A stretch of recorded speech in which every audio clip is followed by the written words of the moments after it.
Touch नहीं करने का मतलब मकसद मेरा इसलिए बताना है कि अगर आप टच नहीं करेंगे तो मान लीजिए आपकी सैलरी 20,000 है, तो 20,000 करते करते 3 महीने में वो 60,000 तक ही पहुंचेगी। लेकिन इसमें एक ये है कि आपकी सैलरी जो आपको बैंक का स्टेटमेंट रेडी करना है, कम से कम उसमें 2.5 से 3 लाख रुपए होने चाहिए। 2 लाख भी है तब भी चलेगा। तो इससे आपका क्या होगा, सैलरी मेंटेन हो जाएगा और आपका जो डॉक्यूमेंट है वो बैंक स्टेटमेंट का वो रेडी हो जाएगा। 3 महीने नहीं तो 4 महीने, मतलब जो भी है आपका 2.5 से 3 लाख आपका उसमें अमाउंट हो जाना चाहिए। बस आपको क्या करना, आपको उससे टच नहीं करना है। लगभग 3 महीने तक तो आपको बिल्कुल ही टच नहीं करना है। आपको थोड़ा सा एडजस्ट करना पड़ेगा अपने घर में। मैं मानती हूँ सबके घर में खर्चे रहते हैं, ग्रोसरीज हैं, रेंट है, बहुत सारे खर्चे लगे होते हैं, लेकिन तब तक आप सेविंग अकाउंट से काम कीजिए। कुछ लोगों का क्वेश्चन आया है कि मेरा सेविंग अकाउंट है और सैलरी अकाउंट है, तो मुझे किससे काम करना चाहिए। तो जेन्युइन सी बात है कि आपको सैलरी अकाउंट से ही आपका जो बैंक का स्टेटमेंट है वो सैलरी अकाउंट से ही रेडी होगा वीजा के लिए।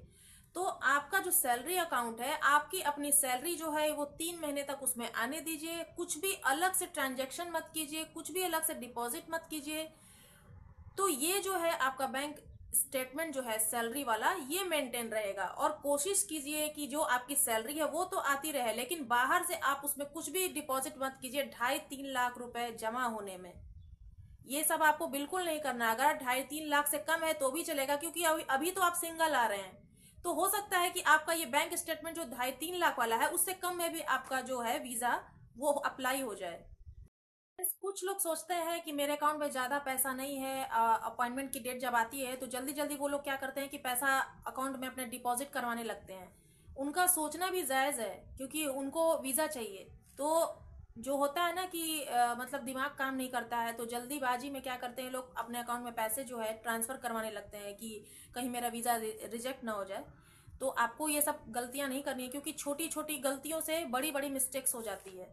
इस बात का आपको ध्यान रखना है। ऐसा कुछ भी नहीं करना है, आपको जेन्युइन रहना है। जो भी आपकी सैलरी अगर कम है तो कम ही आपको दिखा दीजिए। 4 महीने का दिखा दीजिए, 3 महीने का दिखा दीजिए, जो भी है बस आपको दिखा दीजिए, ताकि वीजा अप्रूवल में आपको कोई भी प्रॉब्लम ना आए।